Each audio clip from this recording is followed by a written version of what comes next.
Yes, I did. You weren't supposed to hit start yet. It's right at 1 o'clock. Like, Sweet. only my problem is my glasses are like a little. I gotta scoot it a little bit more. The seat doesn't go down any farther. I tried. Well, maybe mine should go up. But that's okay. Or we can right. switch seats. Nah, it's all right. It's fine. Hello, happy Monday. It's 1 Hi. o'clock. A It little is after 1 o'clock. Yeah, how was your weekend? It's good. It's hot. Yes, I'm glad it rained on Sunday because otherwise I Yeah. was wondering what the humidity was doing. Yeah. Well, yeah, it was humid for a reason. It's finally rained. So Yeah. I saw last week that the interest rates went down just a little bit. Is that a good thing? Is that a good thing?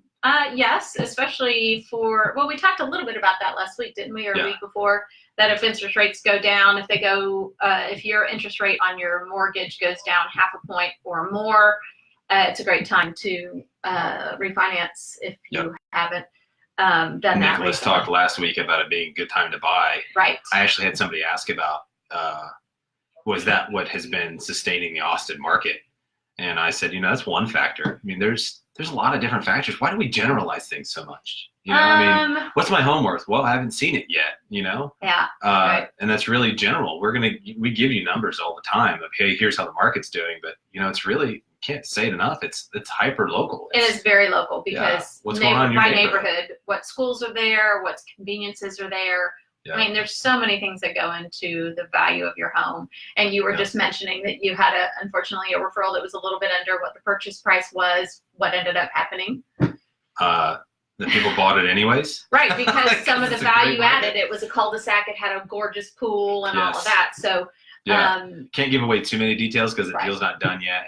We had that happened in another listing of mine in Pflugerville, where the appraisal didn't come in. The appraisal was higher than most of the other homes in the area. This home had a lot of unique features to it. Mm-hmm. And, there was a appraisal concern, but the buyer still took it because they saw the value of the home. So, what is your home worth? Well, what have you done to it? What does it have? What unique features does it have above and beyond your neighbors? Right. Or what features does it not have? I mean, you want to price it right. It's not just about the square footage or the price per square foot. It's what features do you have? And one of the things I mentioned to a buyer this weekend is it's not, some things help a house sell more quickly, not necessarily for a ton more money. For example, a new roof or new windows. New windows are great. It does take, even putting in new windows with, real high energy efficient windows takes, 5 or so years to recoup the cost and the savings. Right. So, paint. Why inexpensive, realtor neutral? Why do we do that? Because it works, because it's also cost effective. Right. You're going to you do the paint yourself, depending upon how big of a home you're painting, you'll spend, tens of dollars or maybe a couple $100 to repaint. It's neutral, it's fresh, and it just has a huge impact. Then, flooring, do carpet in the carpet areas, refresh the carpet. It's still a few $1,000s, but it adds that value, it adds that comfort level to people. So there are things to do to your home that are cost effective. Right. And of course, if some of the utilities aren't working right, it is cost effective to have them up and running correctly. Yep. A water heater can be in the range of $1,000. However, a buyer sees it and they think it needs a new water heater, and they're thinking $5,000. What are you doing? 2 brand new tankless water heaters? Yeah. But a new water heater, it gives them the warm fuzzies, and it relieves that stress, and it's thousands of dollars in value. Yep, and it's like I showed a house this weekend too that had the old taupe color in the paint, and they had just painted. And it was like, they should have done something. Even brightening up the walls would have sold that house probably better. So if they spent, $5,000 on paint, they should have done it a different color. But I did want to mention, you want to personalize the home. We get that. It's not that your personal tastes are bad. It's just realize we're trying to get the largest pie of buyers. Right. It's not that taupe looks bad. It's how effective is it to help people feel welcome into your home and feel like the home can be theirs. Right. But it's if you have competition from new builders. Yeah. And the color is the light gray. Look at our office. It's more popular right now. So if you're going to spend the time, go to model homes and see what's there, and that really helps. I do want to make one shout out to Aaron and Steve, who gave me a personal referral this weekend. Great clients, great buyers. And Manuel's on me. What? Can I go? Sure. Yeah, Manuel's on her. Nice. Personal referrals. Let's talk about that real quick. Sure. The sweet spot of any business. Yep. Why? Because that shows that our clients think we did a good job enough to refer us to somebody else who's buying or selling a house. Yeah. And, you know, you and I have been around this all our lives. Second generation Keller Williams agent. We know the value of, you know, doing well by our clients, and that shows when we get the personal referrals. And so thank you for that, as well as the relocation companies.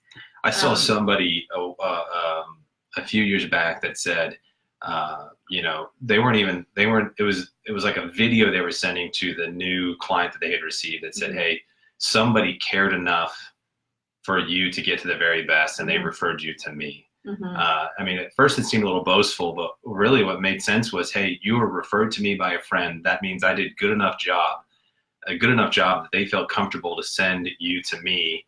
And I mean, they obviously care about you enough to get you to somebody that they are really comfortable with working with themselves. That's the sweet spot of referrals. The trust is already there. Yeah, awkward blocks. There you go. Yeah, get out of the way. Which way? There you go. There you go. So that's why referrals are the sweet spot. We really appreciate them. Yes. And of course, we have one of our events coming up, tailgating with past clients. Yeah. Thanking them for referrals and just being great clients. When is that? And September 7th, LSU versus UT tailgate game. Nice. Yeah, I remember. Really looking forward to that. Yeah, looking forward to that. Yeah. So, yes, if you know somebody who's looking to buy, sell, invest, let us know. We'd love to help them. Hopefully, we've done a good enough job taking care of you that you feel comfortable sending us somebody else. Of course, that's just rude. That's just mean. I'm not going to retaliate in the middle of a live video. You did that while I wasn't here and couldn't defend myself. So remember? I was hoping you'd be looking on your phone or something, and we pulled that one out. I was out showing asses. The tech problems I blamed on Teresa last week. Which is not me whatsoever. That's right. That's right. Tech call, it's always Chris. Yeah, no, we've got people for that now. We got people for that. No. Well, we'll be back next week. Tamalia will be with us next week. Meet one of our team members. And again, speaking of referrals, we want you to get to know our agents and why we've hired them, or why we've decided to work with them and partner with them, and why you should be sending them referrals. They, on their worst day, they care more about our clients than other people we've seen in this business, and I think that's a big reason to send referrals to people. They care about their clients, they take care of them, and always, not just when they're in their car, when they're doing work with them outside of the transaction. That we take care of our people. It's not just about buying and selling a home with them. It's about helping them own that home and the relationship with them as well. Yeah. All right. Anything else? Yeah, we need to talk some market numbers too. So we'll get to the numbers when you guys see Tamalia. Yeah, it's normally the first part of the month, but we did not have them today, so we'll have them next week. Latest numbers are out. Keep in mind, our busy season is February through June, July. That doesn't mean you can't sell your home outside of that. Right. It just means that that's when we sell the most homes. Right. Pricing wise, things have still been pretty stable. It's all about pricing accordingly, even in the busy time of year. So although we're heading into the time of year where we sell fewer homes, we tend to, that doesn't mean you can't get your home sold. It means that we need to just focus in on pricing and be really impactful that way. Yeah. All right. Good stuff. Thanks. Bye. That was really quick, 8 minutes. Was that quick? Oh, yeah, it was. Yeah. Okay. Well, next week, longer. Next week, yeah. We'll pick on Tamalia. That's right.